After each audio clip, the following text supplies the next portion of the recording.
मतबल का रिश्ता, दिल छूने वाली कहानी।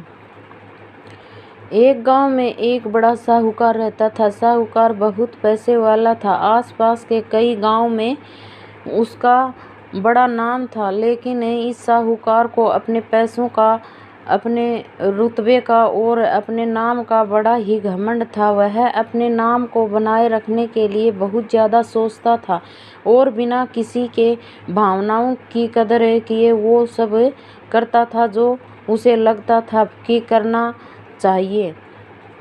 साहूकार को कई सालों बाद एक संतान पैदा हुई थी। साहूकार ने अपने इस खुशी को मनाने के लिए अपने घर पर एक बहुत बड़ा कार्यक्रम रखा, जिसमें अपने आसपास के गांव के सभी श्रीमंत लोगों को और सिर्फ ऐसे रिश्तेदारों को जो पैसे वाले थे बुलाया था। पास के ही गांव में साहूकार की खुद की सगी बहन भी रहती थी, क्योंकि इन दिनों उसकी आर्थिक परिस्थितियां कुछ अच्छी नहीं थी, इसलिए उसने अपनी बहन को तक इस कार्यक्रम के लिए नहीं बुलाया।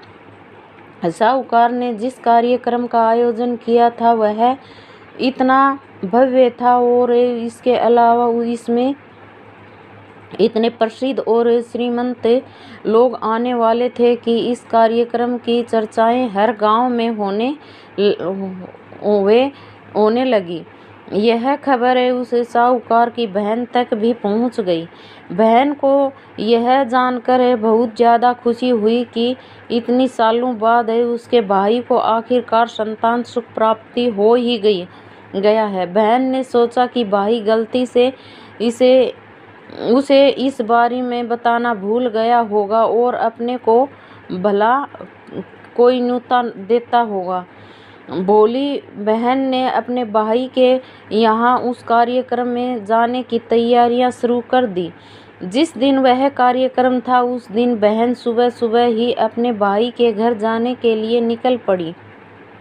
रास्ते में अपने पुराने मैले कपड़े देख उसे ख्याल आया कि अगर किसी और के घर जाना होता तो मैं ऐसे कपड़ों में जाने की सोचती भी नहीं, लेकिन मैं तो अपने घर मेरे मायके जा रही हूँ, वहाँ मुझे ये सब सोचने की कोई ज़रूरत नहीं है।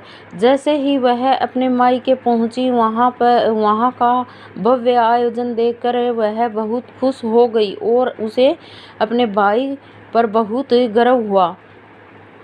पर वहाँ पर वह जल्दी से जल्दी अपने भाई को मिलकर उसकी खुशी में शामिल होना चाहती थी। वह तुरंत सीढ़ियाँ चढ़कर घर के अंदर प्रवेश कर गई। उसने देखा कि उसका भाई मेहमान के तौर पर आए सभी धनाढ्य और नामी लोगों का स्वागत करने में व्यस्त हैं।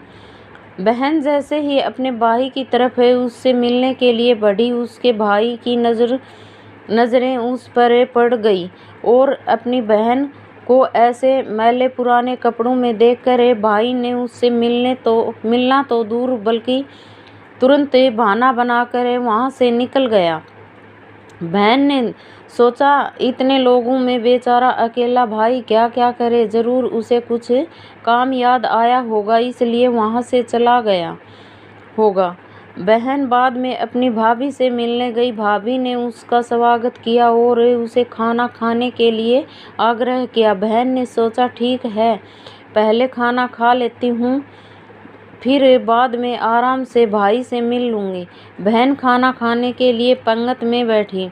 साहूकार भाई ने देखा कि अपने सभी धनवान मेहमानों के बीच उसकी गरीब बहन बैठी हुई। सभी कीमती पोशाक पहने लोगों के बीच उसकी बहन तो पुराने मैले कपड़े पहन कर बैठी थी।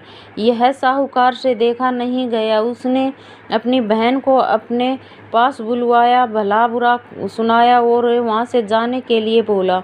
बहन ने अपने सपने में भी नहीं सोचा था कि उसके साथ कभी ऐसा व्यवहार भी हो सकता है और वह भी उसके खुद के मायके में अपना अपमान होने के बाद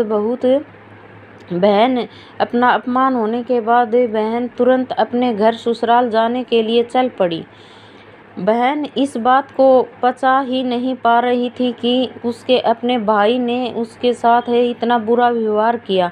उसकी आंखों से आंसू नहीं थम रहे थे। रास्ते में उसे अपनी पुरानी दोस्त मिली। उस दोस्त ने उसे रोने का कारण पूछा। हालांकि बहन उसे कुछ भी नहीं बताना चाहिए था, लेकिन दोस्त के बार बार पूछने पर उसने उसके साथ हुई सारी घटना उसे बता दी।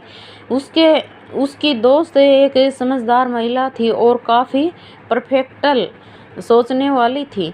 उसने कहा, अगर तुम मेरी बात मानो तो एक दिन तुम्हारा भाई खुद तुम्हें अपने यहाँ बुलवाएगा और तुमसे माफ़ी मांगेगा। बहन ने उसे कहा कि मैं तुम्हारी हर बात मानूंगी, बताओ मुझे क्या करना होगा। दोस्त ने कहा कि तुम इस अपमान को, इस दुख को एक दशा दे दो और कोई गृह उद्योग शुरू कर दो।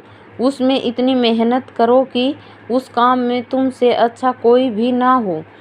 बहन को अपने दोस्त की बात सही लगी। उसने घर पहुंचकर अपने आंसू पोंछकर उसी दिन से एक गृह उद्योग शुरू किया। उसने दिन रात मेहनत की, अपने साथ ही कई और गांव की महिलाओं को जोड़ा और देखते ही देखते उसका गृह उद्योग चल पड़ा।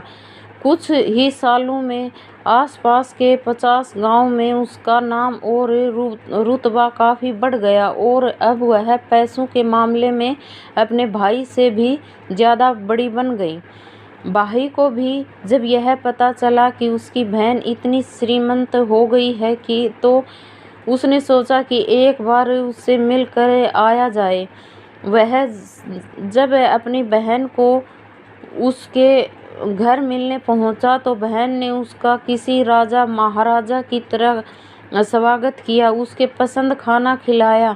बहन का ऐसा व्यवहार देखकर भाई को अपनी पिछली गलती का एहसास हुआ, इसलिए उसने अपनी बहन को अपने घर होने वाली पूजा के लिए आमंत्रित किया। कुछ ही दिनों बाद बहन अपने भाई के यहाँ उस पूजा के लिए पहुँच गई। जैसे ही बहन अपने भाई के घर पहुँची, उसका भाई उसके स्वागत के लिए दरवाजे में ही खड़ा था। बहन अपने महंगी गाड़ी में आई थी। उसने बहुत कीमती साड़ी और उससे भी ज़्यादा कीमती गहने दागने पहने रखे थे। बहन का ऐसा ठाठ बाट देखकर सिर्फ भाई नहीं बल्कि उसका पूरा गांव दंग रह गया। भाई दौड़ कर आया और बहन की गाड़ी का दरवाज़ा खोलकर उसे बाहर आने के लिए कहा और बड़े प्यार से उसे पूजा का प्रसाद ग्रहण करने के लिए बुलाया। बहन को इस बार 12 पकवान परोसे गए थे। चांदी की थाली में उसे खाना दिया गया था। वह साथ में एक सोने की चम्मच भी रखी गई थी। उसके बैठने के लिए बेस कीमती पाट रखा गया था। बहन को यह सब देखकर उसके वह पुराने दिन याद आ गए जब भाई ने उसे बिना खाना खिलाए ही भला बुरा कह कर वापिस लौटा दिया था। बहन खाना खाने के लिए तो नहीं बैठी, लेकिन उसने अपने सारे कीमती दागीने और जेवर उतार कर उस थाली के सामने रख दिए और खाने में से कुछ निवाले उन दागीना पर रख दिए। बहन का ऐसा व्यवहार देखकर सभी हैरान थे। किसी को नहीं समझ आ रहा था कि बहन ऐसा क्यों कर रही है। आखिर वह क्यों उन जेवरों को खाना खिला रही है। जब सभी ने उससे पूछा कि वह क्यों ऐसा कर रही है, तब बहन ने सबके सामने बताया कि आज जो उसका इतना मान सम्मान हो रहा है वह दरअसल उसका नहीं, उसके इन्हीं कीमती दागीनों और कपड़ों का हो रहा है, क्योंकि मैं तो अभी भी वही पुरानी साहूकार की बहन ही हूँ। अगर कुछ बदला है तो वह मेरी परिस्थिति है, मेरे कपड़े और गहने हैं। भाई ने अपनी गलती का एहसास होने पर इस बार अपनी बहन के पैर पकड़कर माफ़ी मांगी। बहन जो पहले भी अपने भाई से निस्वार्थ प्रेम करती थी, उसने अपने भाई को माफ़ कर दिया और उसे गले से लगा लिया। दोस्तों, पैसे सिर्फ हमारे जीवन को सरल बनाने के लिए हैं, जबकि रिश्ते जीवन में मिले किसी वरदान की तरह हैं। अगर उन्हें सच्चे मन से और निस्वार्थ भाव से निभाए जाएं, पैसे खर्च हो जाएं तो आप बाद में भी कमा सकते हैं, मगर रिश्ते खर्च हो जाएं, टूट जाएं तो दुनिया का सारा धन भी आपको उन्हें वापस नहीं दिला सकता।